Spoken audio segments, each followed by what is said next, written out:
disappointed in every one of you. I'm sorry, I don't mean to offend you. I'm disappointed in every one of you. I kiss you on the mouth. No, I'm not cool with that. I'm sorry. One more time. I'm disappointed in every one of you. I mean, I'm dealing with degenerate animals. I'm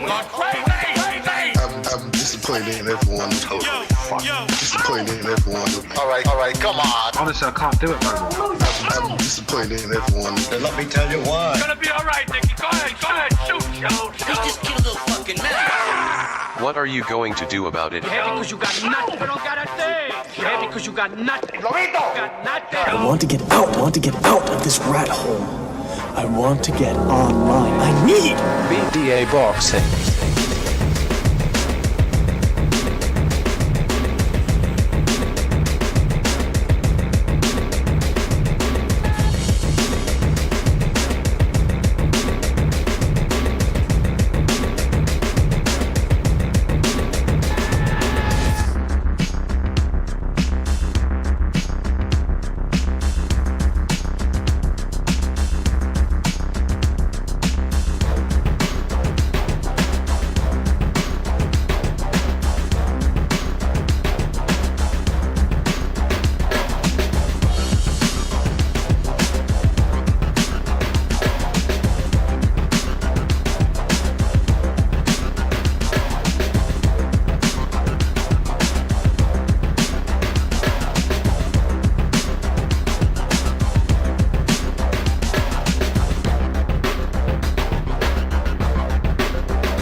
Well. Welcome everybody to the Boxing Podcast, broadcasting to you live from the True North. It's your good friend, Mr. BDA, and I'm glad that everybody could be on board for this one. Fellas, in this episode, we've got a fantastic one for you. We're going to be covering the whole drama that's occurring within Golden Boy Promotions. It seems like they're not doing all that well. Very unstable, shaky undercurrents going on here, so we're going to talk about that. Maybe a couple of more things, such as the Teofimo Lopez, Shakur Stevenson face-off. I got a couple of other news that we can talk about, a whole bunch of things that we can talk about, and maybe even some phone calls. That depends on you. If we open up the phone calls about an hour or so from here, we will cease this broadcast at 8 o'clock p.m. Eastern Time, because that's when the DAZN card starts. So, like I said, a lot to get to. We do have a time limit here, so let's do that. Before we get down to the fun, let's get the business out of the way, fellas. You know the drill. If you want to donate a couple of shekels our way, you're certainly welcome to do so via the Super Chat feature. You can also join the membership program. That way you get more bang for your buck. You can donate via Patreon, joining Patreon. Or you can just join and not donate anything. Either way, it works out. And you can also donate via the Buy Me a Coffee app. Link in the description below. The other thing is that it's the most important thing is you continue to like, you subscribe, and you spread that BDA gospel, all right? The silver scrolls need to be spread. Shout out to everybody in the chat. I'm talking about Frank Bay. Shout out to Frank Bay. Double L, Eparokua, Skull Kid, Mario Ponce, Byron Evola, Jacques Cousteau, Jaime Raiden. We got Thone, I think that's what it's called, Thone. Rafael Garza, one of the initiated, reading you loud and clear. Sorry about that. You know how it is. Friday connection issues. Well, Friday, Monday, Tuesday. That's what it seems like here. You know what? We need I need to find out what happened there. But yes, we're back. My brother. Yeah, what happened there? My brother. What happened? What happened? What happened with the connection? Now we're back. I got Frank Bay here. I got Bucho. Happy Friday to you all. Let's get started right off the bat here because we got limited time. Vergil Ortiz and Golden Boy Promotions, apparently it was on Thursday, the Ortiz legal team ended up submitting a lawsuit at the Nevada court. They won out of their contract, and there's a whole bunch of things coming out because the deposition, not deposition, but what the documents were posted online, they were giving to the media, and it says here that Ortiz has contracted the services of Gregory M. Smith, who happens to be the same lawyer, apparently, that got Canelo out of his Golden Boy contract back in 2020. So a lot of things going on right now. I can read a little bit more from this article, but I want to let you guys have a chance to talk about this. Butcher, you want to go first? Well, I don't know. Apparently, Ortiz wants to leave the Golden Boy. He wants to leave Golden Boy because he says that he wasn't offered. First of all, he wasn't offered 3 fights. Apparently, they're supposed to present him with 3 opponents, and they only presented him with a Jaron Ennis fight. But then also, Ortiz's team is alleging that Oscar De La Hoya has basically destroyed relationships with other promoters, including Eddie Hearn and Turki Al-Sheikh, and this has prevented the Boots Ennis fight from being made. So basically, Golden Boy is not working for the interests of the fighter, in this case, Ortiz. And this is the main complaint, I guess. And so he wants to leave. Also, the zone thing. Apparently, if the zone, because the Golden Boy's contract with the zone, or their partnership, is supposedly ended last year on year 2025. Or sorry, it ended in 2026. Then apparently now Ortiz can leave Golden Boy. This is what I understand. Okay. I don't know if anybody in the chat understands exactly what's happening, but he's using that as an excuse to leave Golden Boy, saying, well, they apparently ended their contract with the zone, so now, I can fucking leave. Yeah, Baraku is saying, but the zone is in talks with Golden Boy on a new extension. Yeah, and Golden Boy, Oscar is saying, well, no, we're still in negotiations, so therefore it's not as if we have completely disconnected ourselves from the zone. We're still in contact, renegotiating a new deal. So I don't know what's going to happen, but this is what they're saying. So I don't know what you think, BDA. Well, this article outlines a couple of interesting things here in regards to that. One of the things that somebody mentioned in the comment section of this article was that it seems as if Golden Boy was using Vergil Ortiz as a pawn to renegotiate or to renew their deal with the zone. And that's the impression I got based on everything that was going on, because the zone told them, that was a rumor a couple of weeks back, that they told Golden Boy Promotions, the only fight we're interested with you or from you right now as it pertains to Vergil Ortiz is a Jerome Boots Ennis fight. Keep in mind that the zone and Golden Boy do not have an exclusive deal right now. That's why that card between Barrios and Ryan Garcia, that's on the zone, but it's not part of any current contract or long-term deal that they have. So it seems to me, when I saw this whole malarkey and these hijinks going on that we often see in boxing about he said, she said, I said, you know what, it seems like Golden Boy is holding the fire to the zone's feet by using Vergil Ortiz as a pawn, saying, aha, you won that fight, that's the only fight you want? Well, guess what? You got to pay us a lot of money for it. And Ortiz apparently now is saying that Golden Boy is actually proving to be a hindrance to that.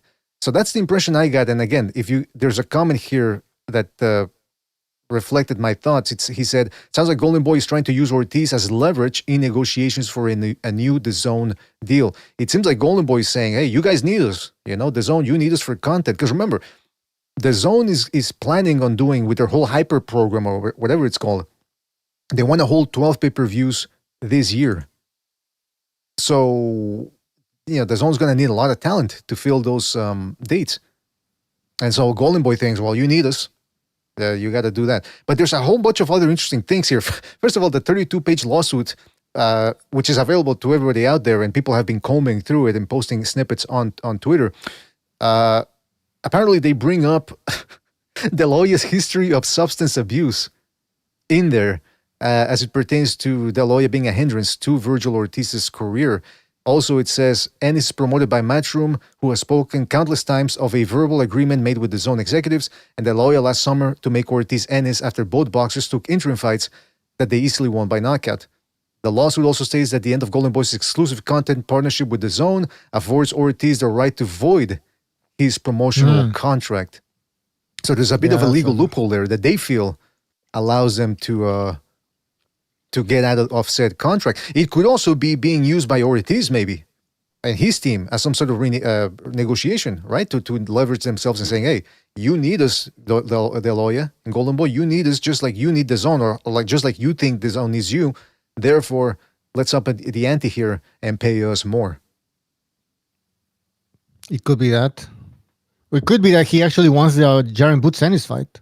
Mm-hmm. I mean, it's not as if Oscar hasn't been acting all fucking weird when it comes to Eddie Hearn and Turkey. I mean, he's all of a sudden he bursts out and starts insulting Eddie Hearn, and then he sometimes says negative stuff about Turkey. It's like you're burning bridges. And, if you're Ortiz, you're looking at this behavior and going like, well, is this going to help me? Mm-hmm. Right? Is this going to help my career? So it could be that as well. Frank, you want to chime in? Because there's a whole bunch more. Mr. BDA. Yes, Sure. everybody wants more money, right? BDA tries to squeeze me behind the scenes for more money. I'm like, BDA, come on. I'm just a small fry out here, bro. As long as I don't squeeze something else from you. That your wallet is all I'm squeezing. You should be all right. You tried, but hey, we'll leave that. I didn't try. Come on, what's the matter with you? What's going on here? Brother. The casting couch. The BDA casting couch, yeah. Yeah, man, everybody wants more, but this is classic. This is nothing new for boxing. But what are the facts? I've been unabashedly on the side of Ortiz. To me, it was always pretty clear that Jaron Ennis ducked twice. Turki Al-Sheikh made offers, and whatever DAZN is offering is not the same. And so Ortiz feels that he should be paid similar to that, and they didn't want to do anything for less. Now, as far as what's going on with Oscar De La Hoya, is he using it for leverage? That's what's going to be settled in court. So, for me, it's just what are the facts that we know right now that isn't speculation. Yeah, but that's the thing. Look, this fight isn't even the most important fight at 154, meaning Ortiz is ranked number 1 by Ring Magazine. Fundora is rated number 2. So if those two guys fight, it would be for the junior middleweight championship of the world. However, the Ennis-Ortiz fight is the one that seems to be more in demand by the boxing fans. So if that's what the market wants... Well, I mean, because they were supposed to have fought in 147. They're both, from the United States. So I think that's the one that most people around our community who are English speakers want. But this interesting thing, though, is it's the fight the fans want. Why not make it already? Look, is it gonna get that type of Canelo Crawford money? No, because neither of these guys are big names in the grand scheme of things.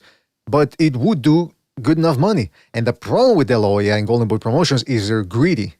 They want that Turki Al-Sheikh wallet.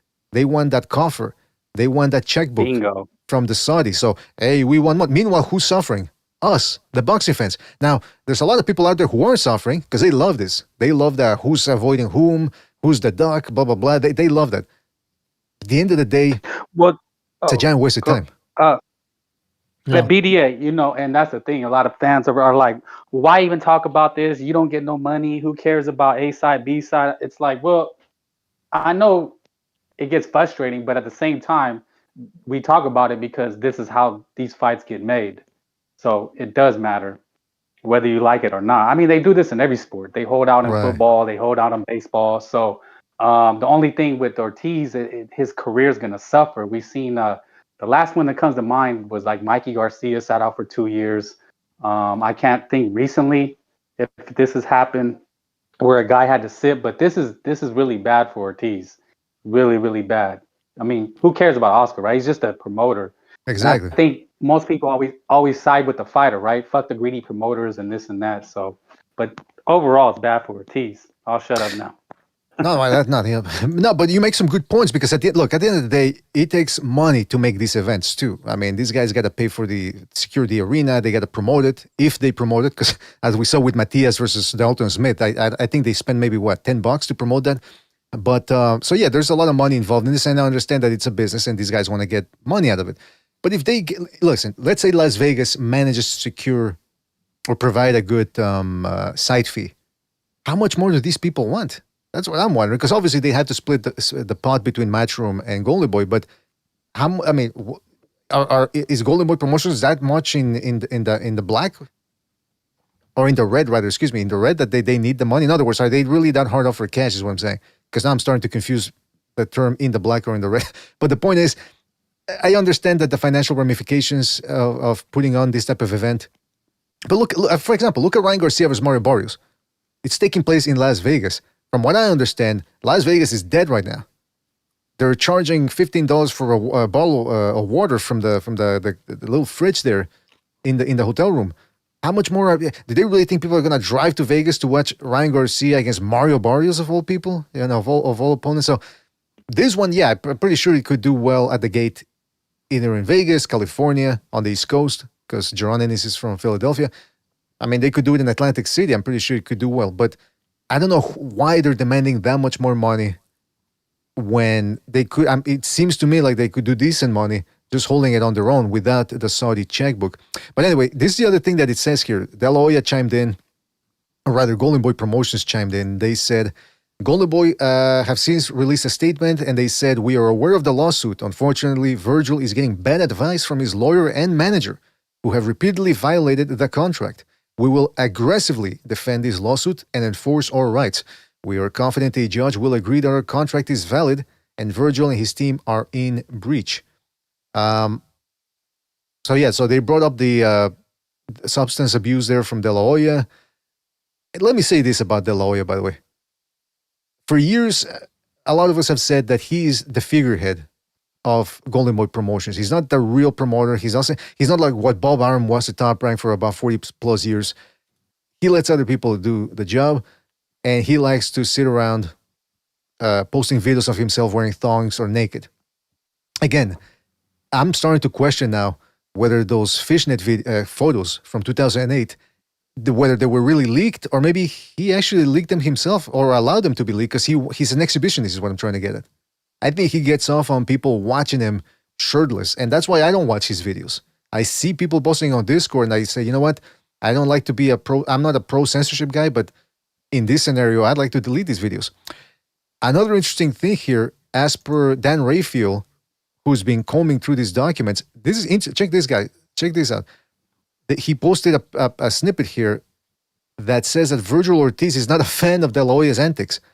Although Mr. De La Hoya had a legendary boxing career, he has a history of substance abuse and rocky relationships with other boxing promoters. In recent years, he has unprofessionally attacked his peers and other boxing luminaries on social media platforms, including weekly Instagram video rants, in which he often concludes by telling various boxers and promoters to go fuck themselves. And I'm thinking, you know what? Remember when Tim Tszyu lost to Fundora? And Turkey Al-Sheikh posted something on Twitter or on Instagram where he said, hey, maybe Tim Tszyu, we can use him for sparring or something like that. He says he made some disparaging comments about Tim Tszyu, who Tim Tszyu, I think, was adamant about not working with the Sheikh or something like that. He made some disparaging comments. And I remember a lot of people on Twitter, wow, very disrespectful towards the fighter, blah, blah, blah. But then those same people were reposting videos of clapback cheek Thursdays there from De La Hoya. So there was a little bit of hypocrisy right there. Although I do agree that both comments, whether from De La Hoya via his clapback cheek Thursdays or Turkey Al-Sheikh's, yeah, they were disrespectful, but, at the end of the day, you got to call them, both of them out.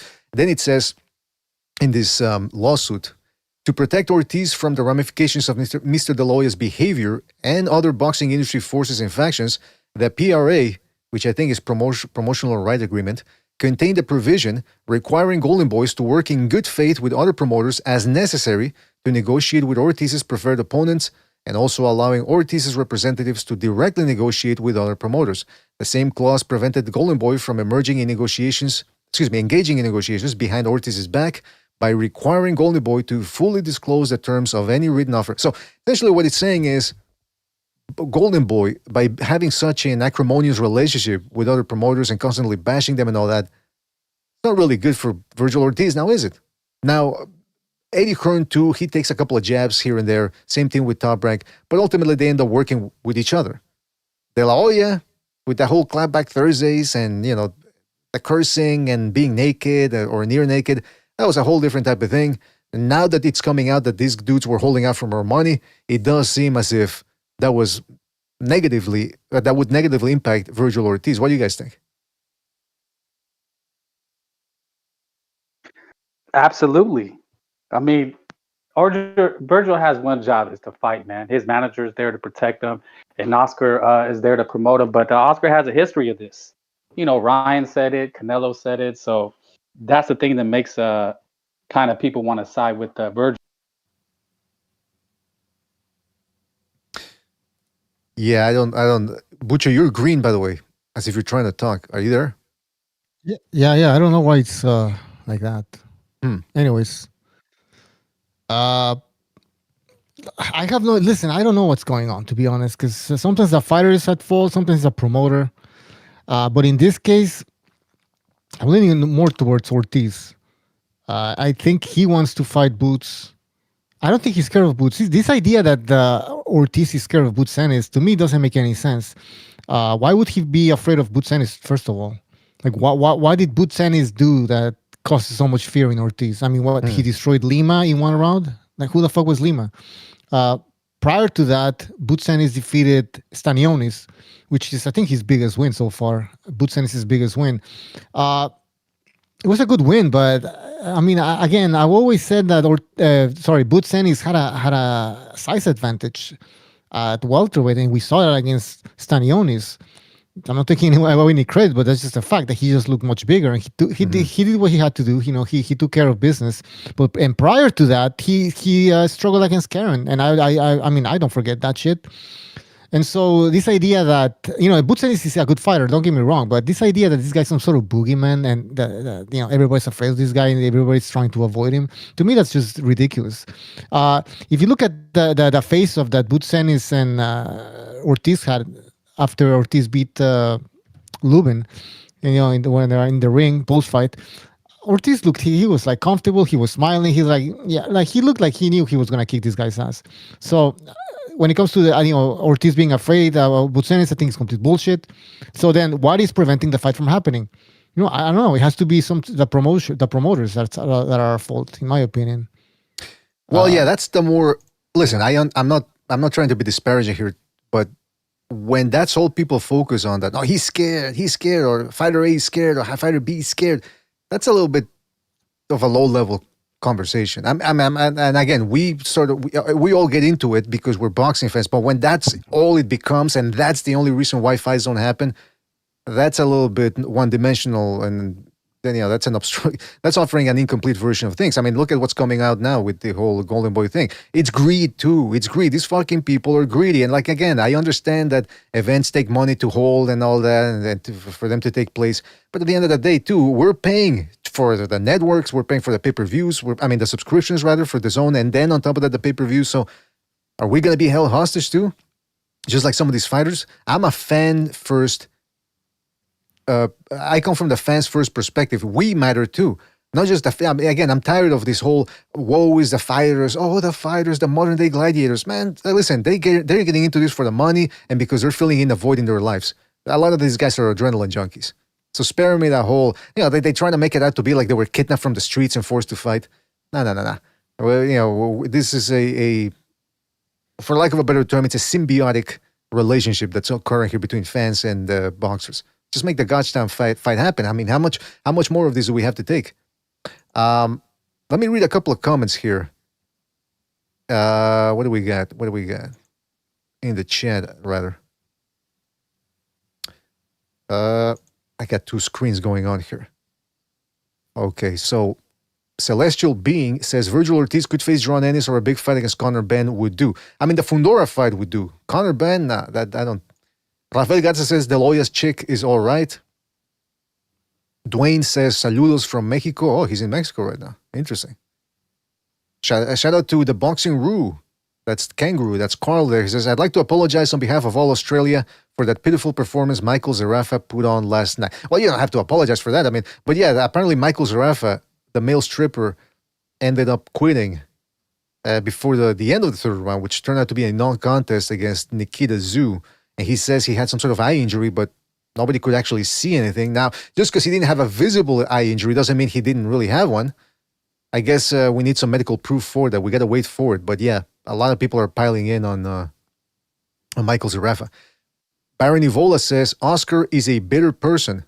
He's thin-skinned, he says. Every time someone goes after him, he gets catty like a woman. Bob Arum will call you a douchebag and destroy you business-wise. Oscar De La Hoya, catfights. Yeah, he really does. I think I've mentioned it before that he's always seemed like a very thin-skinned guy, and a bit of a opportunist too. I mean, I've talked to Boxing Chief about this as well, about his career. You know, when he said he fought Chavez in 1996, and then he busted him up, he cut him up, and that's how they stopped the fight. Then he fights Pernell Whitaker, and I thought De La Hoya beat him. I don't understand why a lot of people go, oh, Whitaker's cool and blah, blah, blah. I think he did better than most people expected for the shorter, older guy, even though he was one of the top pound-for-pound guys. But maybe that's why a lot of people sided with Whitaker. And also, De La Hoya was the A side, and the A side generally tends to be disliked by a lot of hardcore boxing fans. But be that as it may, it was a close fight. It was certainly more competitive than the first De La Hoya-Chavez fight. And what does De La Hoya do? He rematches Chavez a year later. I mean, why not rematch Whitaker? It's a closer fight. Now he's got to go after Chavez. Then he says, I'll never fight Fernando Vargas. Never give him a payday. I'll never fight him. Then he gives him a payday 2 years later after he said that, once it turns out Vargas is kind of shot. And I can go on and on about De La Hoya. So, as far as A-sides go, there's a lot of asterisks in his career. And as a promoter, I agree with Baron Nivola. Very catty, very thin-skinned. And this whole, again, I said it before, I was not a fan of these clap back your cheek Thursday videos. I wasn't. I said that they're crass, they're not funny. I don't know who's editing them, but he's trying to appeal to the Zoomer generation, ADD, ADHD type of generation. Like, you got to make everything quick, everything 30-second videos. And some people, no attention span, 2-second attention span for these people now. But listen, some people might find this entertaining, the De La Hoya behavior, the clapback Thursdays and all that bullshit. But is De La Hoya's role to be popular with the fans at this point? I mean, he's not a boxer anymore, right? He's a promoter. Right. So is that behavior appropriate for a promoter? No, I don't think so. Telling other promoters to go fuck themselves, making fun of other promoters and their fans. Yeah, exactly. No, really. Listen. I know we're all at fault to a certain degree of degrading fighters after only one loss or after one bad performance, whatever. I try to keep it in perspective, and I rarely call fighters bums or, trash or whatever, right? But there are people out there who overdo it, and that does end up hurting the sport, because then you got fighters who are afraid of taking risks. Like Tank Davis I think he said it before, that he doesn't want to become a meme, that he's actually afraid of that. And that maybe would explain why he's very averse to taking risks, because he's afraid that he's going to get turned into a meme. And a lot of that has to do with the fans. Now, it's bad enough when fans do it, but when a promoter starts doing it, and De La Hoya is not exactly in a position here to be calling the shots with the zone, because think about it. They lost Canelo in 2020, right? The last fight they had with Canelo was the Colm Smith one. That was during the pandemic, and it was November 2020, I want to say. Thereafter, Canelo says bye-bye, goes on with... Yeah, he split with De La Hoya in 2020, right? Or am I mistaken here? I don't remember. Because I don't think against the Armenian guy, what was his name again? The guy who ended up quitting? Anyway, I think that was Canelo with Matchroom, I think. He was working with Matchroom. November 2020. Okay, there you go. So think about that. 5 years that relationship ended. Who else did they develop as a major star? Now, before you say Ryan Garcia, really think about it. Was Ryan Garcia already on his way up and pretty much developed as a near attraction before De La Hoya and Golden Boy Promotions really started featuring him in their main events? Because he was already a Instagram guy, right? He already had some pull. So yeah, but how popular was he? I don't know. I found him. I think he was with Golden Boy when he started showing up on these big fights, so mega and the main events. Right. I mean, you gotta give De La Hoya credit for. I mean, because he could have gone wrong when it came to Ryan Garcia, right? They could have screwed it up. He was still very young, still at the time. Sure, and to be fair, too, a lot of what Ryan Garcia has done to not become a star. In other words, a lot of his inability to really become an accomplished boxer and a bigger star than what he currently is his own fault. Again, I am in the current process of making a video about Ryan Garcia versus Barrios, and I detail why I have very little confidence in Ryan Garcia as a fighter anymore. But one thing's for sure, a lot of that he did it to himself. with his own acrimonious relationship with De La Hoya and Golden Boy Promotions and blaming other people for his faults and blah, blah, blah. But one thing's for sure, Golden Boy Promotions did look out for him or tried to in the build-up to the Tank Davis fight. And Ryan Garcia went against the Red Vice. So it's not like the Golden Boy Promotions is all bad. But again, what have they really done? Again, Ryan Garcia, okay, let's say he's a big name. But what else? Who else? Ortiz should have been a big name. That's the guy, contrary to Ryan Garcia. Ortiz is more consistent. He's more of a professional. He's an all-around, I dare say, better fighter than Ryan Garcia. Certainly look at his resume. Look at his dossier. He's certainly more accomplished. But no, they had him in the back burner. Maybe they haven't done the right things with Ortiz because they don't want to risk it with Ortiz. See, when they have a lot of fighters, they can take risks with fighters. But now I think the pool of fighters that they have is so small that maybe they've become afraid of losing Ortiz or screwing it up, I should say. You know? Well, again, that's a problem when the business aspect of boxing gets into the fray. Shout out to Rapax Trucking Company. Shout out to Rapax Trucking Company 10-4, who says, what's he saying? Why is it not coming up? Rumor has it among La Raza that De La Hoya pulled a Greg Louganis on the boxing community. Him and Bernard, the executioner Hopkins. Who was Greg Louganis again? I don't get the reference. I remember the name. Greg Louganis. What the fuck was Greg Louganis? Frank, you want to chime in here? I don't even know. I'm Googling it. Greg Louganis. I was trying to wonder what that reference is, what he's talking about. Yeah, somebody else has mentioned him. I know. Okay, somebody else has mentioned it. Greg Louganis was a diver, an Olympic diver. Uh-huh. But what did he? I remember somebody else brought him up on the show once. What is Greg Louganis' disease? HIV positive. Okay. Okay. Wait. What? Okay, what's going on, man? Apparently, he was HIV positive. He announced that in 1995. So I think that's what Rapax is trying to get to. Rumor has it among La Raza that De La Hoya pulled a Greg Louganis on the boxing community. Him and Bernard, the executioner Hopkins. Well, can I say something real quick? Shout out to Rapax Trucking Company for reestablishing his membership program. I remember there was a guy by the name of Seferino Jackson back in the 2000s. And Seferino Jackson was not a real reporter, and he was making up articles, but goddamn were they funny. He did one where he said De La Hoya, in the build-up to the Mayweather fight, was training in Puerto Rico, which was true. But then he said that De La Hoya would run in nothing but shorts, like shirtless with nothing but shorts and sneakers and a backwards cap, and that ladies would line up in the corners of the streets to watch him run every morning.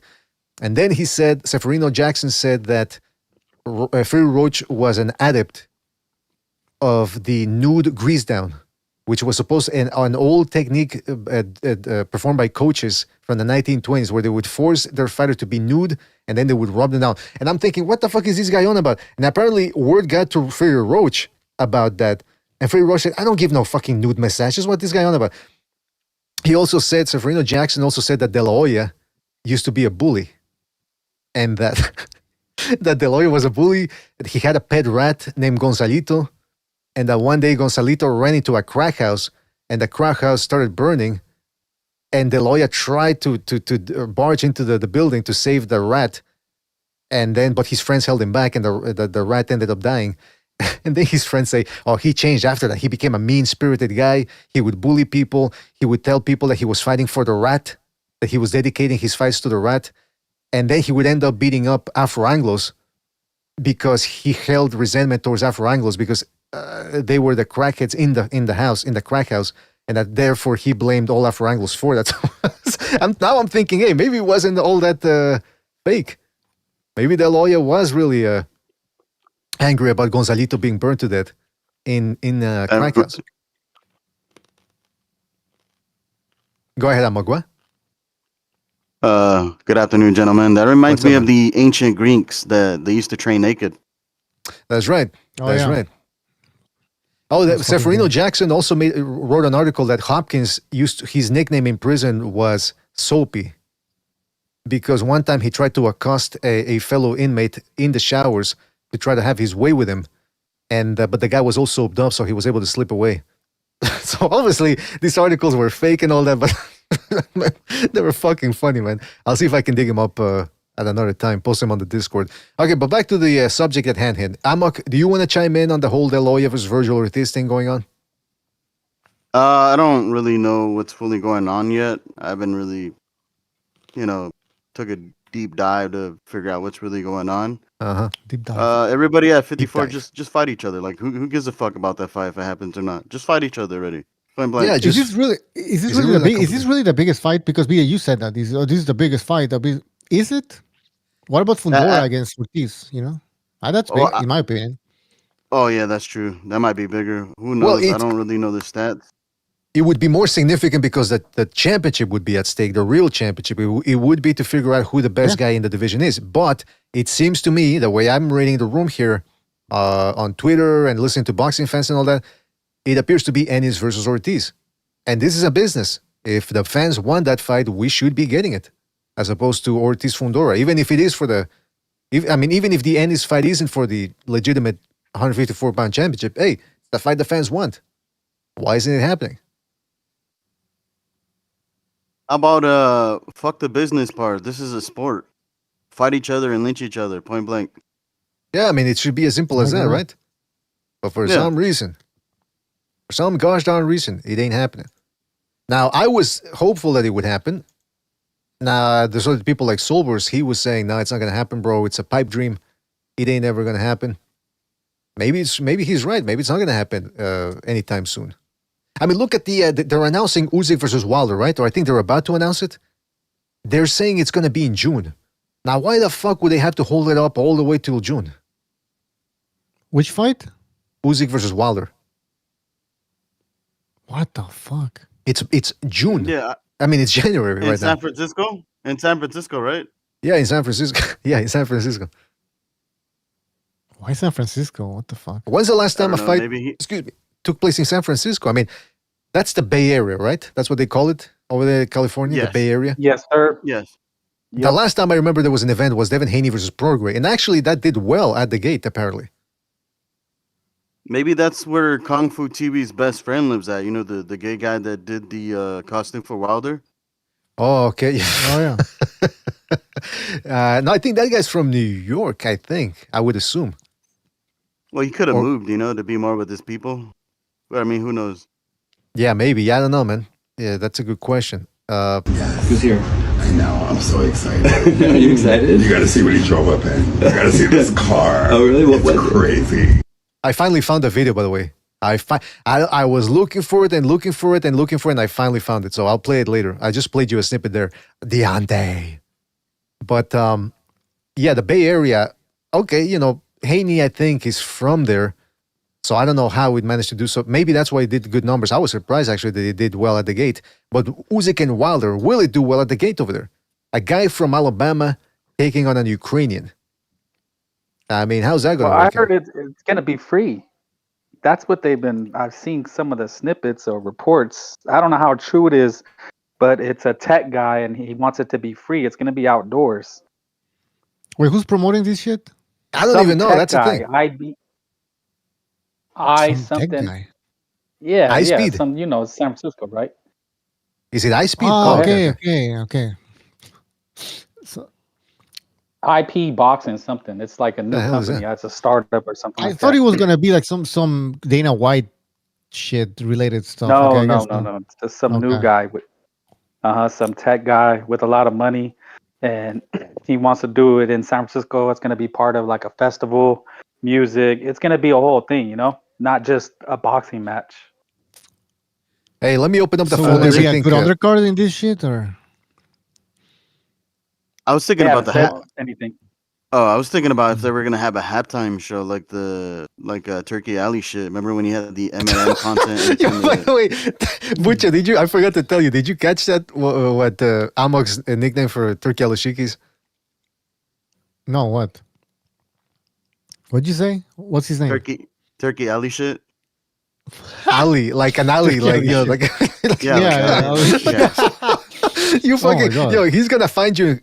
I wouldn't. The Sheik is a billionaire, man, or he's got billions at his disposal. I wouldn't be. No, does he have billions? He holds grudges.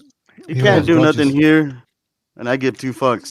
That's I'm what not you going think. over there to his. That's what you think, man. Next thing you know, you're like the Venezuelan president, Maduro. You're gonna be sleeping. All of a sudden, these fucking special forces guys are gonna be there, taking you to Saudi Arabia. Then what You gonna mean do? like those fighter? You mean like those fighters that claim they got poisoned by Turkey Alley shit? You're talking about the Who was it? Schofields, right? Yeah, some You're shit like referring to the that. Schofield. My son is the He was best. poisoned. We're waiting for the toxicology reports. But it's been over a year now. No, it hasn't been over a year, but it's gonna be close to that. So I want to see some proof, man. Anyway, Yeah, you want to see that? You want to see the autopsy? I want to see the biopsy. Yeah, the biopsy. All right. So listen, I'm gonna open up the phone lines because I think Lion Legal wants to call in, and so I'm gonna open up the phone and see if he wants to call in. Is he yelling at you to open the lines? No, he's not. He's not shouting. He's being actually very courteous. And okay, yeah. So, hey, what's going on here? I don't understand. Yeah, connect to show. Okay, there we go. Okay, so the phone lines are open. Let me put the number there. And remember, we gotta be out of here by 8 because there is a DAZN event. It's not that great anymore. The main event's been scrapped, but Curiel is still in the main event, and he's taken on a late replacement. So we'll see what Curiel can do. All right, so the phone number is right there in the left-hand middle portion of your screen. That is the correct number. Let's go to the phone lines here. Let's see who we got on the line. 914, you're on the air. 914. I want to ask you something. So Yes. is the Wilder versus Usyk fight actually going ahead? Because I saw a news report saying that it is. But the problem is, even if they can pay Usyk and Wilder at the top of the card, there's no way that they will have the money to pay a whole undercard. Ah, that's true, huh? Well, depends how much they pay them. Who knows? Yeah, and by the way, I'm looking for... I'm Go ahead. Go ahead. Yeah, so I was about to say that as far as the Dalton Smith-Matthias fight, Dalton Smith to me is not somebody who is likely to stay champion for a long time. Matthias, just as you said, has a style that doesn't age well at all. Because if you saw him against Liam Paro, if you saw him against the prior people that he's faced, for the first, second, third, fourth round onwards, he would allow them hit him almost as if he was trying to show how tough he was, trying to steal their spirit in a sense, trying to discourage them. But that's not boxing. Boxing, the greatest exponents of boxing are those who hit and don't get hit, much like Mayweather, for example. So I knew that Matthias would have an issue. Dalton Smith is in a division with some of the best boxers technically around now. Shakur Stevenson, Devin Haney, Teofimo. Are you telling me that he's going to defeat all of those guys? Please get real. What about what's his name again? Richard Vergil Hitchens. Ortiz. Richardson Hitchens. Thank you. Exactly. Do you expect Dalton Smith to defeat Richardson Hitchens? And the problem that we'll have with Richardson Hitchens is that Hitchens can punch. He can punch. And in addition to that, he's also skilled. And guess what? He doesn't leave himself open to get hit constantly like Matthias did. He is not going to be putting his head on a platter to be knocked out. He's not going to do that. So, it's good that England has now got a champion. I doubt his reign will be for very long. I really doubt it. Anyway, that's all I called in to say. Hey, by the way, just to be clarify some things here as it pertains to what you mentioned in the first part of your call. Usyk versus Wilder is being targeted. So they're apparently it's almost said that it will happen. This according to ESPN. Let me put it up on the screen here so people can see it on YouTube.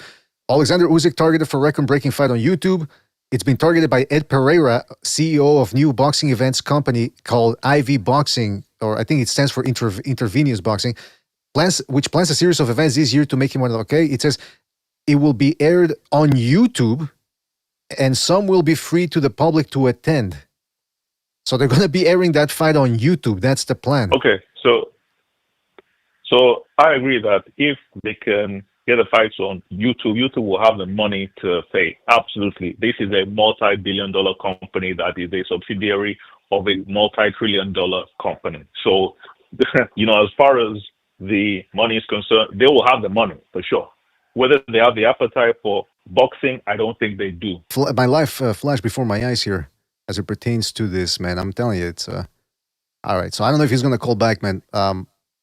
But I'll leave it open for a little bit longer here, but we got to get back to some of these issues here. It's going to be on YouTube, that Usyk fight, that Usyk versus Wilder fight. Do you guys think YouTube is going to try to compete now with Netflix? Or how would they make money? They would have to advertise the crap out of it. There would have to be advertisements all over the place to make money, right? If Google's What's involved? YouTube's involvement in this event? That's the good question. I mean, why are we assuming that they're actually paying or anything doing? I mean, they're streaming this on YouTube. Anybody can stream on YouTube. It's free, right? That's true, yeah. So maybe this event, they're just streaming it on YouTube. It's not as if YouTube is paying these guys anything. Well, Intravenous Boxing, do they even have, like, that? I'd like to know more about them. What's their backing? Who's... Again, as we were talking about when we were referencing HBO's golden era of boxing, they had people that knew boxing. It wasn't just the money that they had. They had the checkbook, but the fact that they had people behind them that knew what boxing, that the executives knew what boxing was and who the boxers were, and they would actually go out there and scout for talent. That's what made HBO a powerhouse, or one of the main reasons. Do these dudes know what boxing is and what it's all about? It's almost like a Thriller. Remember Thriller? They were supposed to hold the Teofimo Lopez Kambosos fight, and they swayed Teofimo Lopez with a lot of money. And then what happened? Whoops, they disappear. So I don't know. Kind of skeptical here. What you're saying, do these guys know boxing? That's what kind of makes Dana White and his company different, is because he does. So if you had Turki Al-Sheikh come in, right, and he's not a boxing guy, and I'm just going to sign fighters, right? You just sign them. And that's what Dana White's not going to do. He's not going to let Booty Ennis fight Lima Bean. You understand what I'm saying? Mm-hmm. Like that's how the promoters get over on the network, right? Is we'll get you this name, and then he needs to warm up, so they milk him for 1 or 2 fights, and then he'll fight a big fight. So that's what happens when guys come into boxing. They kind of get played.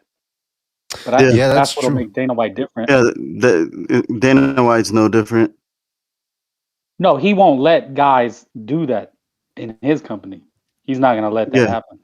Yeah, but he can't control boxing like that. With his company, he will be able to. It's his. He's not going to go by the organizations. Who will he control, though? Yeah, who is he going to control? Like his UFC fighters in boxing? Whoever he signed. He's already got, listen, we've got I don't know if we've talked about this, but they've got Callum Walsh versus Ocampo. That's a pretty decent fight right there. And then they have Efe Ajagba taking on Charles Martin, King Martin, that is, the King. Oh, no. Again, God. so, hey, listen, those are types of, if they do them well, those are comfy type of pro box fights. I mean, look at pro box, man. Look at the success pro box has had with the boxing community and with hardcore fans. They do a lot with little. And so maybe Zuffa can do something similar with because those are ESPN Friday Night Fights type of matchups, and those were comfy too. So I can live with that. Yeah, because those guys have like what you were saying. Those guys have boxing people with them. Anybody could come in with a lot of money, and every promoter will line up like, yeah, man, we'll give you some fights. We got these big names, but they're just gonna milk you. Exactly. Well, look at De La Hoya and the Zone. We're talking about Dana White, who has a bad reputation. You're missing the point. I'm saying Dana White is not going to be exploited by managers and promoters the way that other people have been. Well, just like how he entered the sport the first time, he's going to exit the second time. It'll depend. If he stays to these small-time guys. Amok you got to remember, Amok might be right, but he's also a bit of a martial arts purist. Like, he'll go to the mountains and watch, over there in Tibet and watch 2 Kung Fu masters. So he's got, for him, Dana White is too corporate. He's corporatized martial arts, which is a big no-no, according to his Shaolin masters. So, but I understand where Amok is coming from. Listen, this whole Zuffa boxing, it could crumble, man. Because how many times have people tried to enter the boxing fray and not succeeded? I mean, even the PBC, some people say, oh well, they succeeded. Maybe they did have some success for a while, but look at them now. Well, So- if he, It's all if he, about but if timing, he though. go Yeah, ahead, go ahead. if he just stays to the minor, the smaller cards, I mean, Mhm. he has money to burn. From what people have been saying, that he has $7 billion with Paramount. They signed a Jesus. so. Yeah, I mean, if he stays just to this lower level, he's not gonna splurge. He's not gonna sign, for instance, Jerron Ennis and let him fight Lima Beans. Is what I'm saying. He's gonna say, "Hey, I'll sign you." You know, like when Shakur was a free agent, right? Remember, Bob Arum was gonna give him 3 fights for 15 million. You know, 2 of those fights are gonna be subpar competition, and one is gonna be the mega fight. So, I don't think Yeah. Dana White will let that happen. Well, you know what?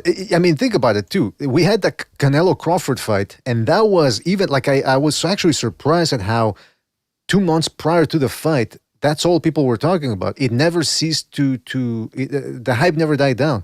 But then once the fight happened, boy oh boy, were all YouTube channels appeared to be affected by it. It's almost like it was too big of an event. And it almost seems like everything else was a letdown to a lot of people. I don't know. I think maybe a lot of casuals maybe dropped out too. Nothing could rival that. So I do wonder what's the next event going to be this year. I don't think anything is going to come close to Canelo Crawford unless those guys rematch this year. But other than that, it seems like people are a little bit deflated by that. And in order to restructure and recalibrate where boxing was, the hype was, they need to start making some of these big fights. Some of these the great fights, rather. Not necessarily the big fights, but the fights that the fans want to see, that significant ones. Teofimo Lopez versus Shakur Stevenson is not going to be an entertaining fight, I don't think, but it is a significant fight. So those are the types of bouts we need every month, or at least every other month.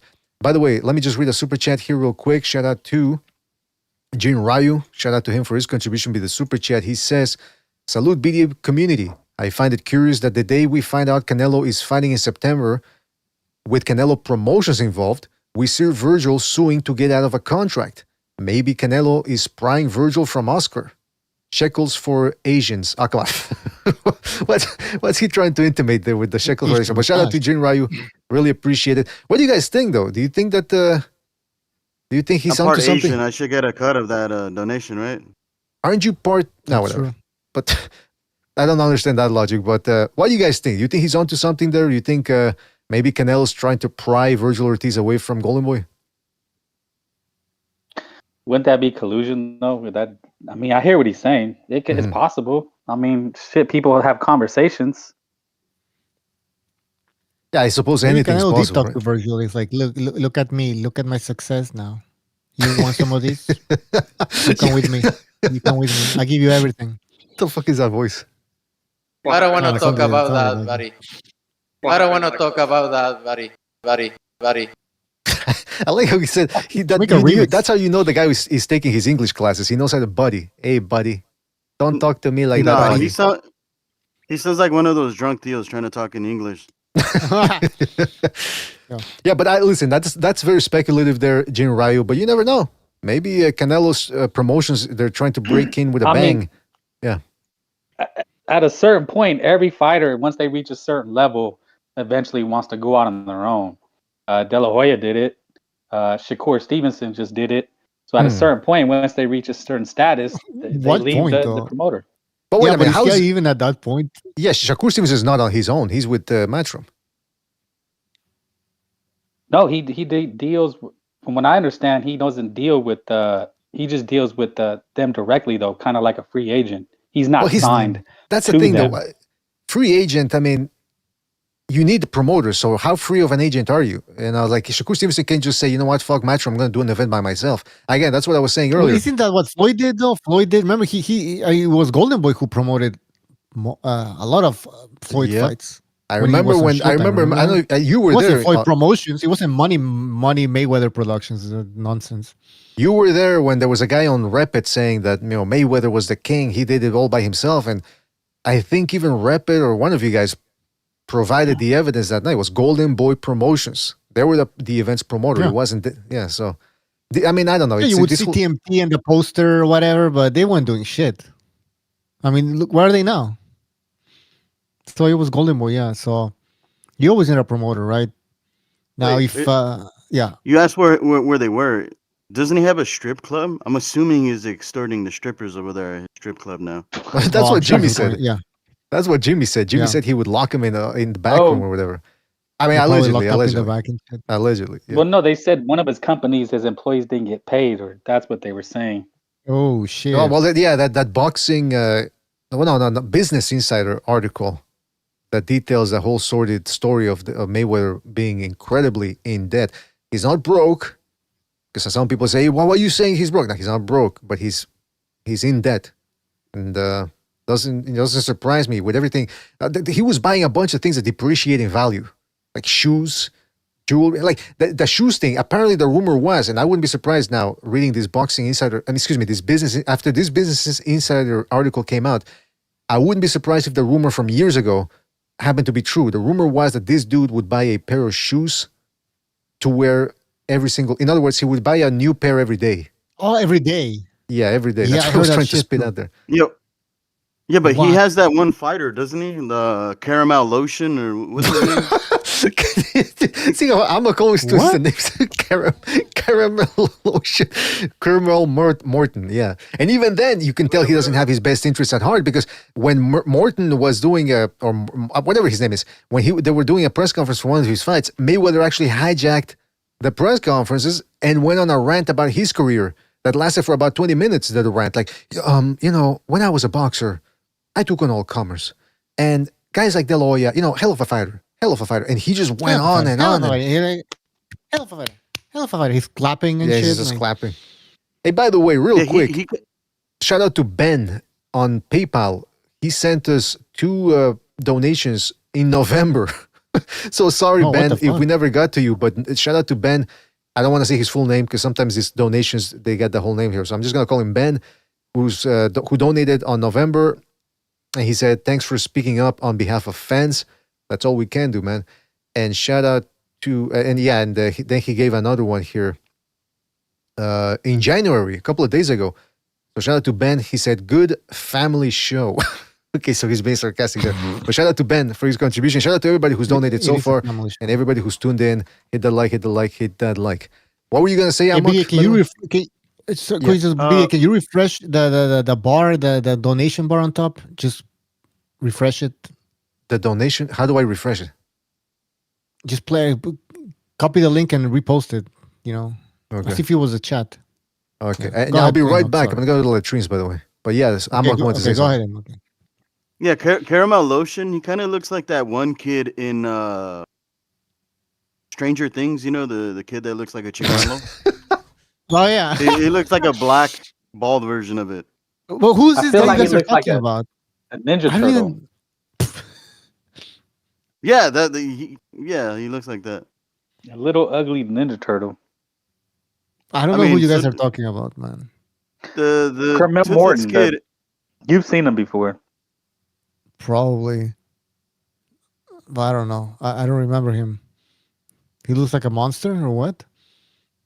He looks like a monster in the ring. I mean, he has some highlight knockouts. I mean, they were saying he was next, but we haven't seen him for a long time, since, I don't know. Shit. He was on PBC cards, I think, on the preliminaries and stuff. My God.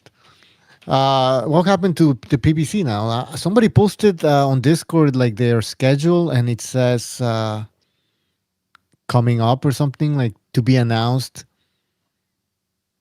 I mean, are they really around anymore? I mean, are they really a boxing company?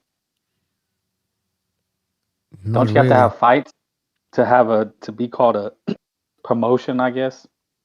Yeah, I went to the website right now. It says new fight schedule coming soon. Wow, when are they gonna die? I mean, some people are going, you said they were gonna die like 3 years ago. I mean, we can technically say now that they're fucking dead at this point. I mean, to say otherwise is just pure fucking denial. They're dead. Yeah. No, I mean, most companies have a schedule. They give you a schedule of fights and this and that. So, nah, man, they're done.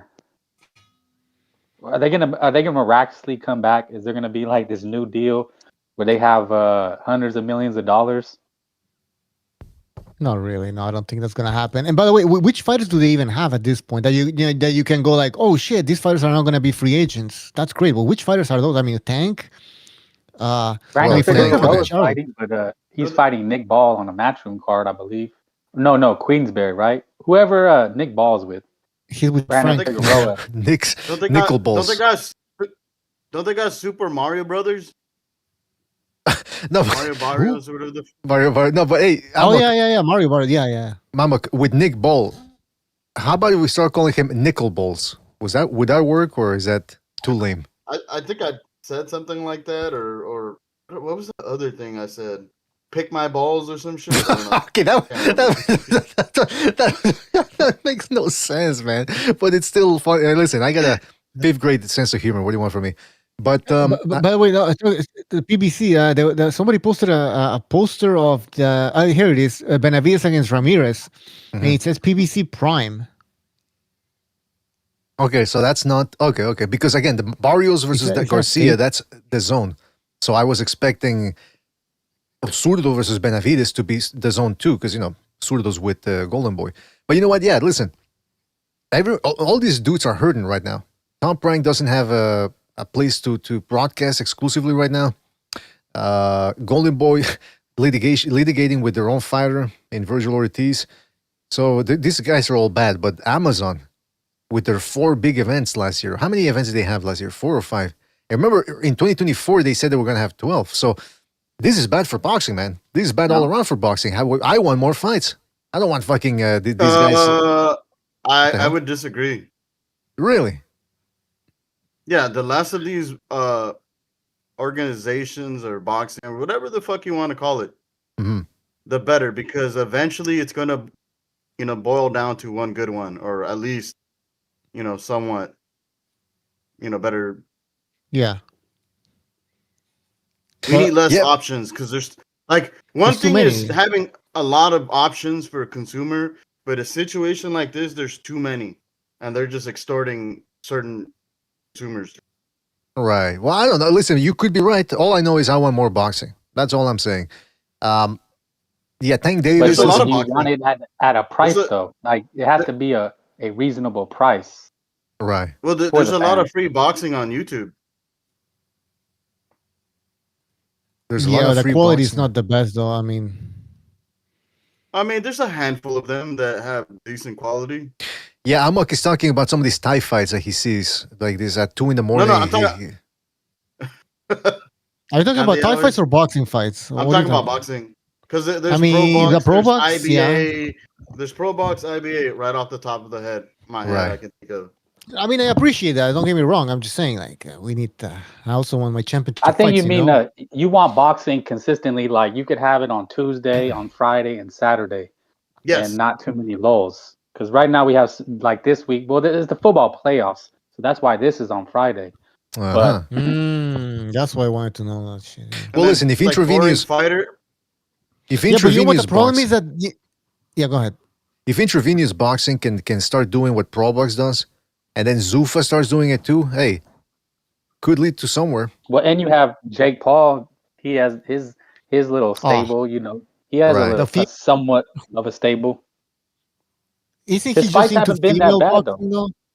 Yeah, but when he puts on cards, they're not that bad. There was some pretty good scraps. Yeah, I remember there was one that had a pretty good undercard, and then they had a female main event. Well, I think he also does the Badi, the Canadian guy he's a knockout artist. Yeah. That dude, that could work out well. Now, listen, the Tank Davis thing, we didn't touch on it, and I'm not terribly interested to touch on it until something actually happens. But yeah, apparently he's still on the run. The Marshals are after him. The Texas Rangers coming. It's like the why not? The shaky PDA? I thought you like to bash black fighters. This should be right up your alley. You exactly right. Yeah, according to the people, we're all racist, and we're all always putting the Afro-Anglos out. No, but listen, until something happens with that, I don't have much to say. And I was listening to Frank. What is there to say? Exactly. Yeah. I did listen to Frank Bay's show yesterday. Things got pretty heated between Sobers and Matchhead. They were discussing that. It was brief, but it was quite electric, if you ask me. But the other thing was that, so I don't know what to say about that. I wanted to play you guys some. I think that it was just I know you. I was just saying. I think that the main question, if it's boxing related forget everything, his career is over. I mean, I Oh, think yeah, well, yeah. he's already 30. Because that's the thing. People are saying, apparently, people are saying, like, oh, come on, leave him alone. That's what some people on Twitter were saying. But this isn't just another, it doesn't seem like it's just another accusation. Remember that girl who accused him a couple of years ago and then turned out it was total horseshit? And you could tell by the phone call, by the way. She was like, on the 911 phone call, she's like, help me. And then the operator goes, where are you, ma'am? He's trying to kill me. Who's trying to kill you? He's trying to kill me. It's like, okay, come on. There was no urgency. She was just pretending to cry. So that was bullshit. This is a different thing. Apparently they got video corroborating the accusation. Hence why they're looking for his ass. And he's already on probation, I think, right? Parole, probation, whichever one it is, based off the other previous cases. So yeah, this dude, if he does get convicted this time, it could be for a while, man. He's already, 31? Let's say they give him 3 years. He comes out 34. You think he's going to be as quick as he was? As powerful as he was? Oh, fuck no, man. As sharp as he was? So, yeah, that's... He's going to be another Adrian Broner. Jeez Louise. I got to tell you, that's a bad look, man. Now, what I did want to show you guys... Go ahead. Joseph Parker is now with Sufa Boxing. What? Really? Yeah. So his contract with whatchamacallit, Queensberry is over. It would appear so, yeah. Jao Petai is officially linked now with Sufa Boxing. That was on Twitter. Wow, we have a video of this guy. Yeah. Oh, what did I say? Joseph Parker? You said Parker. What did I say? You said Parker. Yeah, no. Jao Petai. Are you sure though? Because I don't know anymore. I don't know. Yeah, I'm looking at it right now. It turns out it's Jerron Ennis, like the completely different race, different divisions. Like, yeah, you kind of look alike, no? A little bit. Not really. But anyway, yeah. Okay, so Jaya Petaya from there, right? is with Sufa now. Yes, that's a pretty big. What can they do with this guy? What can they? They're gonna have to move up to heavyweight, I think.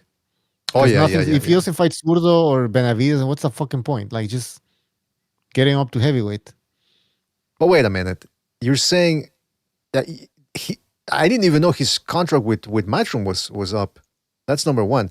Number two, you keep saying is like, oh, what can they do with him? What's there for them to do? Are you forgetting that his fights in the prestigious arena known Ringside, Gold Coast Convention Centre. I mean, come on. You don't think? I think that's why Sufa signed him, just to be able to hold fights in that fucking Gold Convention Center. Gold Coast Convention Center. That way, there's listen, this is what we were talking about. Sufa, the card that they have coming up. That's a Sufa event, right? Obviously, okay. Well, they need to get good fighters, but they can't get the best of the best yet because they're all tied up with these other promoters. So they're gonna go after this type of boxers, like Jaya Petaya type of boxers. They're top boxers, elite boxers, but they're not famous. Not yet. But can they actually do something with Jaya Petaya? That's the question here. It would have to be a move to heavyweight, like you said. But it's interesting, though. This Sufa thing, I thought they were going to be like, okay, the Charles Martins, the FAI Jaguars, which is still a pretty big name. I mean, can you name me, what's the biggest name or most recognizable name that's been on one of these Pro Box cards? Dante Wilder? Cardenas? No.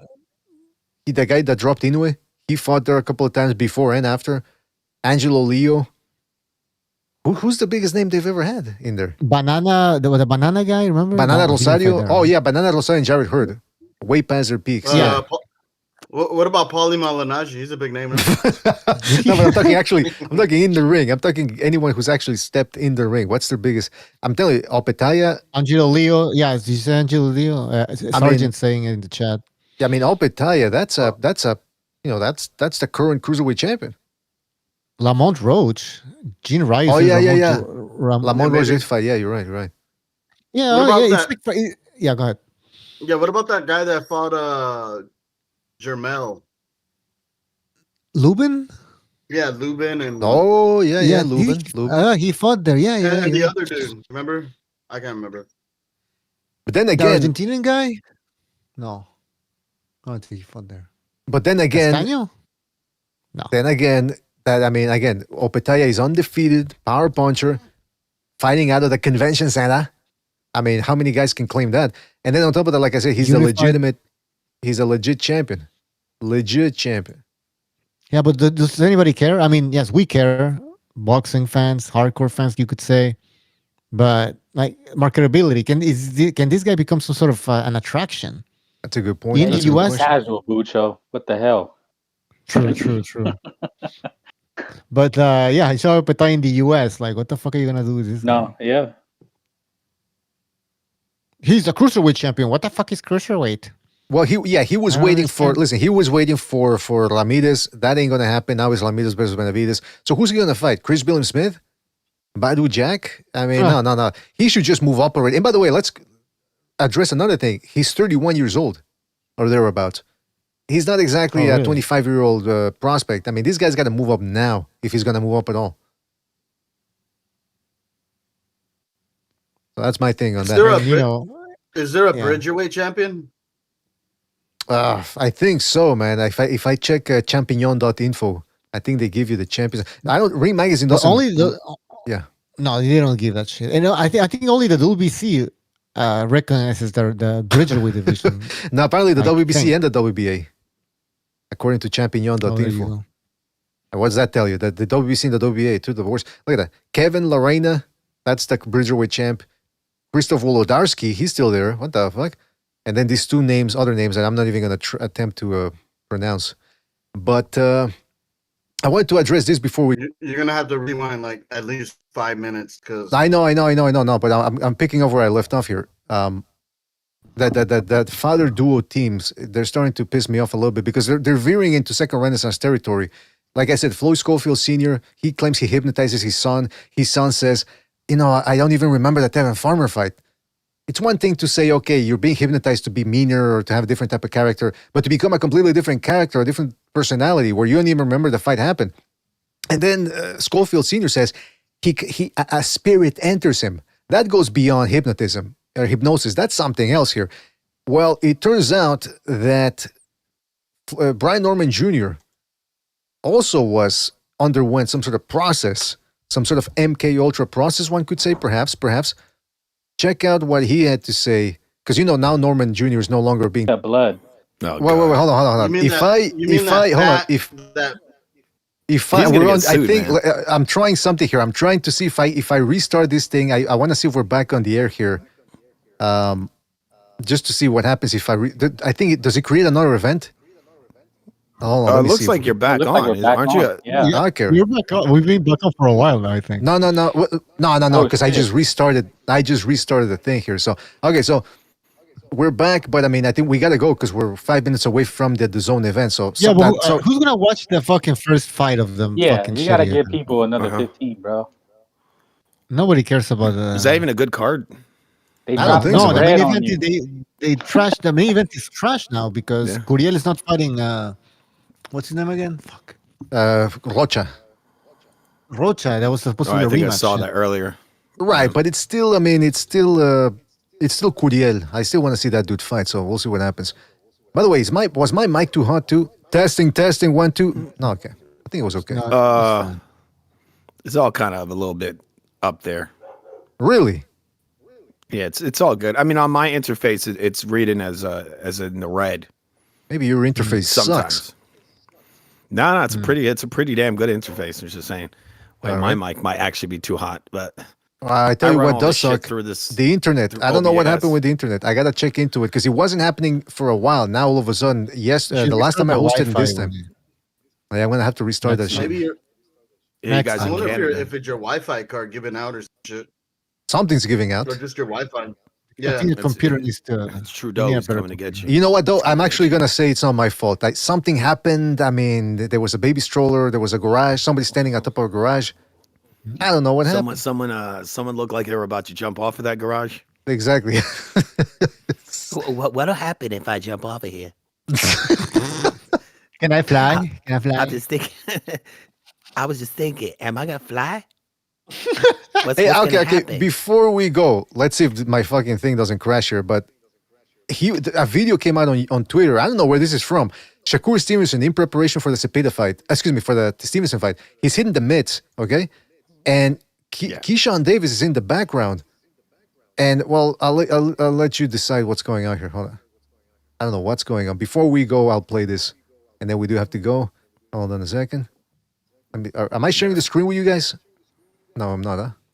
I don't see it, no. I think that's what crashed the thing in the first place. Hopefully it doesn't happen again. Check this out. Let's go, Core. What? What they talking about, Core? They talking about, Core? T.O. what? That nigga scared of you. That nigga scared of you, gang. Nigga know he fighting. Nigga know he fighting, man. T.O. ain't shit, man. Let him know, Core. Stop this nigga, Core. Stop this N-word, Kerr. Why is he wiping his body so much? Yeah, he keeps wiping it. So, like, what the fuck? Compulsively wiping himself. You give him an hour, he's gonna be all red. His skin's gonna start peeling off. Why do you keep? Stop wiping. Was he yelling? He was yelling. Can't get the demons off me. He was yelling, "Kerr, stop him, Kerr!" Like, what's he talking? Stop him! I mean, anything can happen in boxing. My but boy, he's gonna stop him. Watch. It kind of reminds me when those people were at the drive-through and they're like fucking screaming through the. Oh, come on! You know what I mean? You ever seen that video of that guy who he plowed his car through a chicken restaurant? Jeez, Louise, really? You ever saw that I saw that in Boondocks. Yeah. Oh no, it actually happened in real life. Yeah, it was like some chicken. That's where they got it from. And the guy's like, "I want my money back. I want my money back." And then he ate all the chicken. He says you got my order wrong, but he still ate the chicken. Oh, wait a minute. The guy's like, "Yeah." All right. Well, listen. That concludes things here for on the BD Boxing Show. Hopefully, you guys enjoyed it. We do apologize. The hell I just got here. Well, yeah. I saw you in the chat. Another 30 minutes. Okay. First of all, hold on. I want to apologize for the connection. I could host the show. Oh my goodness. I could host the show. Can you guys hear me? Can you guys hear me? Yeah. I want to apologize to the people. I want to apologize to the people for the connection issues. I don't know what happened, but believe me, I'm going to make it my priority now to look into this because this is insane. We can't do a show this way. But I want to thank everybody who joined us, everybody who donated via the super chat, everybody who called in, or everybody who donated via whatever means they are there. We really appreciate it. And believe me, some of those funds are going to go into looking into what's going on here with this fucking Wi-Fi. I also want to thank Bucho, Frank, Amok, and the Real Food TV for dropping by. And yeah, Fu, I saw you in the chat for over an hour. And then you jump in 2 minutes ago. I mean, what's going on? What were you doing that was so important? Well, actually, I went to the store and started cooking my dinner. It's in the oven, so I thought. Hey, went to the store to cook my dinner. I mean, I'm gonna tell you. I was at the store. You saw me on the panel. I was on my cell phone. So what happened was I made fun of I made fun of the command TV, center. And he got a little triggered, and he was trying to shit talk in the chat. What happened? And he kept deleting his messages because he did a typo, and then he would delete it. Yeah, the stupid thing kept doing autocorrect. I'm like, what? Yeah. And then I look at him like, what the fuck did that just say? I didn't say that. Well, there you go. That's two things. That's two things we got to get to the bottom of here. But listen, I want to thank you guys for joining us. You should do a fight companion. Look, do live play-by-play. Look, do it.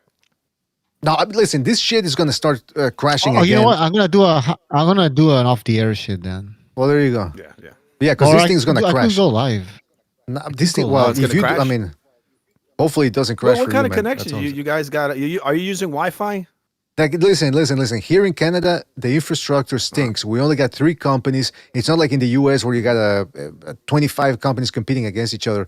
Here is 3, and if neither of those work, you're shit out of luck in your location. So that's the main gist of it. But listen, shout out to you guys for joining us.